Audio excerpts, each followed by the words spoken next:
Hey, it's that gamer chick, and welcome to Unroaded. It's an interactive, novel type game where your choices matter in the end. I found it on Steam and figured I'd give it a shot.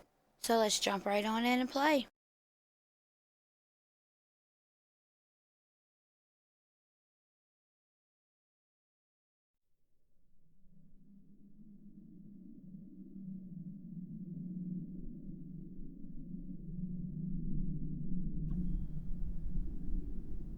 Sickness and death are blowing from the nauseous yellow sky. The light and ghostly clouds are frozen, as if time came to a halt where there is no life. The vagrant sits on the wall of a half-ruined fortress and tries not to look at the sick sky that evokes anguish and disturbance to the echo of the mind, like the living can have. There is no way out. Windows are crammed with boards, doors are buried into the earth for centuries.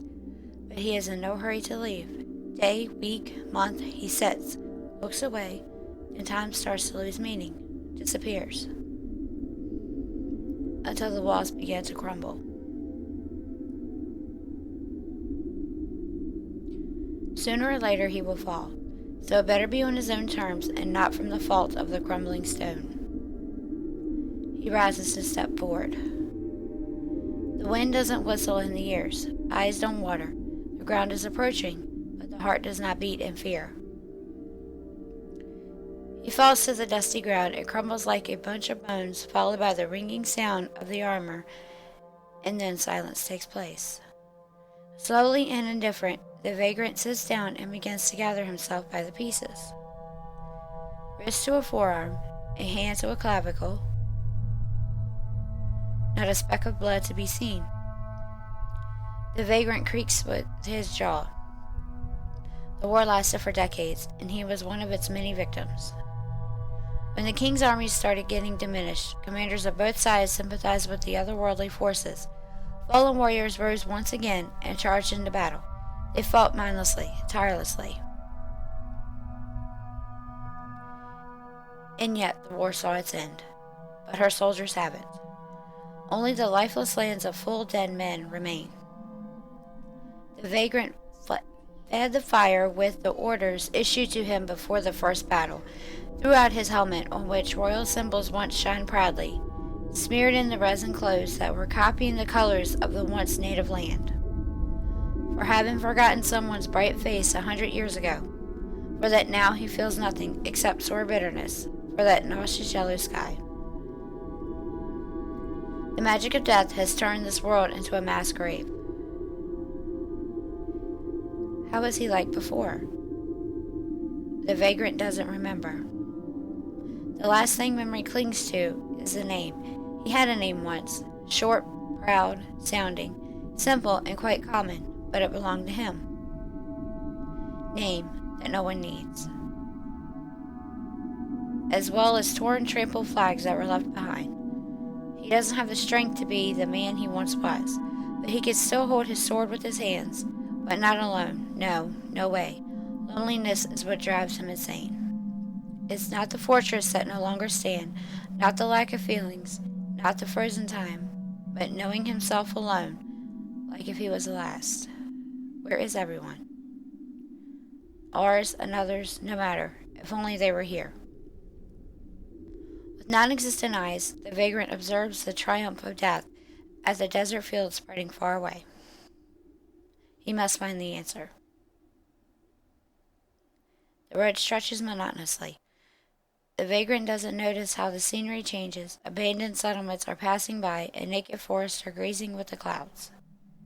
Time sinks in, spreads like a thick fog over his mind, muddles hours with days, and comes to life only when silhouettes appear on the way, the figures of other dead men. The fights are not different from one another. They are sluggish, but they beat off seconds in the mind like thunder. Block, counterattack, again and again. Why do they attack? He always waits to defend himself. He wants to see the life, half-forgotten world. It's so difficult to recognize it now. Only the mind will tell. Only a lowered sword, only an attempt to get to know each other. The dead men don't remember themselves. They charge into battle mindlessly, so the vagrant crumbles them to dust, hoping that he is freeing their souls. Then time freezes again, turning the path into a sequence of pictures.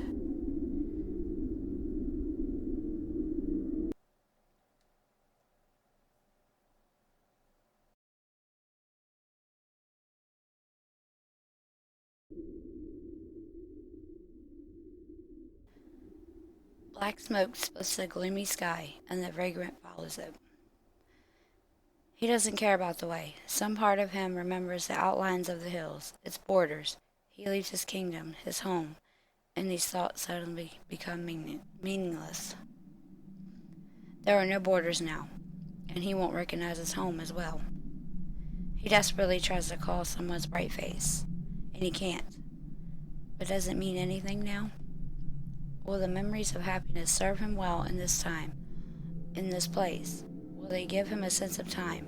Or maybe they'll be the only thing that won't let him give up. And here comes our first choice. So we could either trust the feelings or concentrate on the path. I kind of want to concentrate on the path. I want to see where it's going. The truth is only in the heart. And even if he no longer has a heart, he must go on. He must throw away his weaknesses, or his existence gain meaning. He measures seconds with his steps.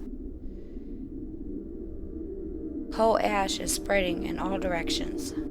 Fire is dancing freely, but sleepily. It stretches to the sky and settles, breathes to its full height, leans, burns, clouds, and clings to the ground. Dead men are gathered around the fire. Nude, charred, they enter the scarlet flame and lie in the core of the hearth, one by one, slowly and impassively. Then they rise and leave the fire, sharing it with the rest. The vagrant breathes the ashes and doesn't feel the fire's warmness. The flesh burns and bubbles, no smell.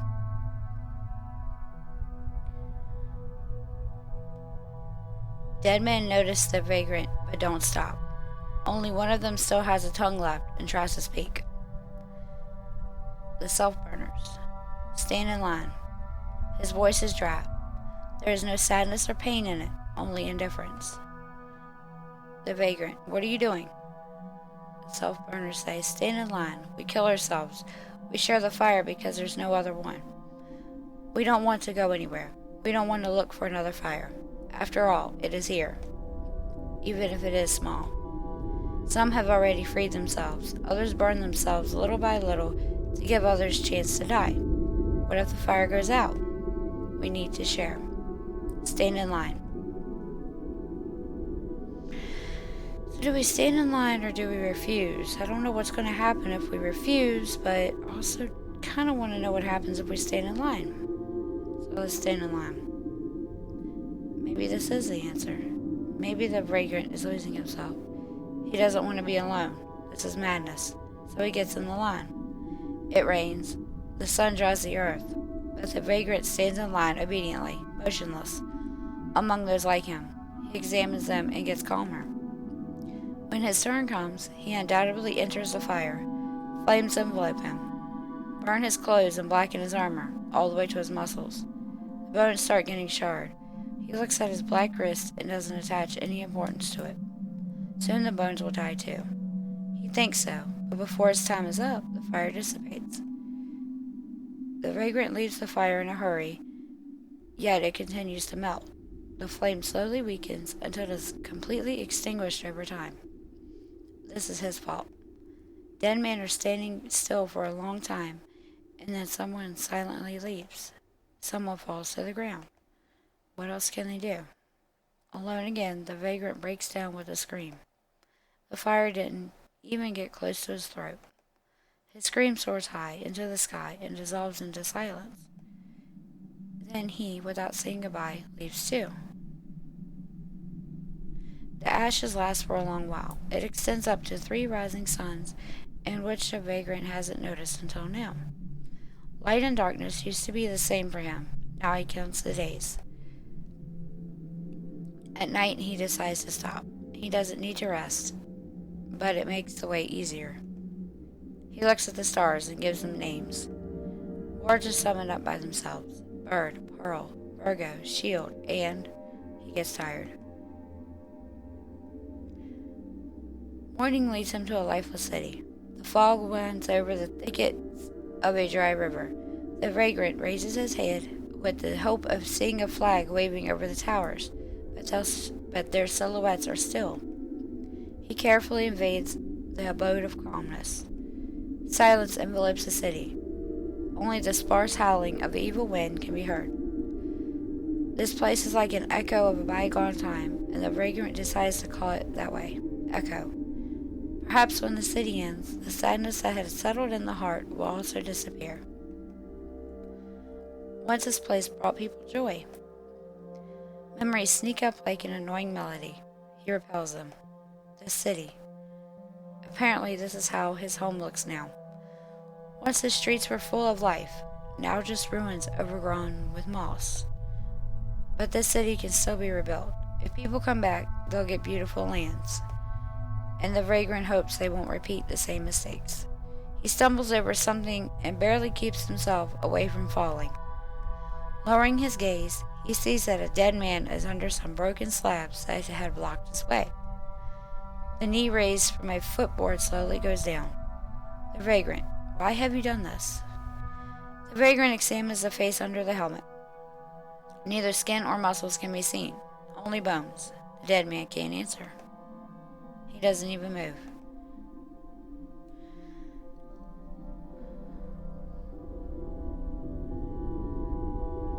Well, I don't know if we should try to reach out to him because I don't know what's going to happen. So let's just leave him alone. From the heart of the city, chants can be heard. The vagrant walks over to the overgrown stone slabs and doesn't listen. It's all in his head. He finds a chapel and steps inside with caution, examining the rotten wooden beams. The ceiling is still holding. How many prayers have these walls heard? How many of them God heard? Has anyone survived this war? A steady knock comes from somewhere. The vagrant follows it and finds himself in the chapel's basement. He sees 3 dead men. One stands against the wall and beats the stone with his head. His skull is full of cracks. It looks like he has been doing this for a long time. The other 2 sit beside him and watch. Wow. I love these pictures. It's beautiful. First dead man, newbie. Second dead man, another. First dead man, will last. Second dead man, toe. The dead man who spoke to the second one tears his little finger from his foot and puts it on the barrel, where a hand is already placed on. Did they beat on the vagrant? First dead man. Too soon. This one is still alive. There's a loud bang. The skull of the dead man, who was beating his head against the wall, finally cracks. The body falls limply to the ground, raising a heap of dust. The first dead man laughs hoarsely and takes the hand. First dead man. One again. Second dead man. You always beat on death. First dead man. Because there can be no other outcome. It can. No one needs immortality. Our fate is another search for immortality. Their strange dialogue suddenly stops. They turn to the newcomer. Say goodbye to the toe. Already. How long have you been wondering? With a delay, the vagrant realizes that the last phrase was addressed to him. He doesn't move, looking at these odd dead men, and starts thinking about what to answer. Conscious. For the first time, conscious. The vagrant says, I don't remember the time. What are you playing? First dead man, making bets. We are making bets. Everyone is dying. There are no losers in this game. When I have spare bones, I bet on life. And then I get new bones. What are you doing? It's not easy to get used to their speech. They seem to dictate only the meaning of their thoughts. The vagrant, I'm looking for someone like me to save myself from madness. First dead man, madness awaits us all. Play. Nothing more is needed. We won't become alive, we won't regain our feelings. We will never have love again. No one needs this kind of existence. There is no meaning. Therefore, seek for the last death, or play.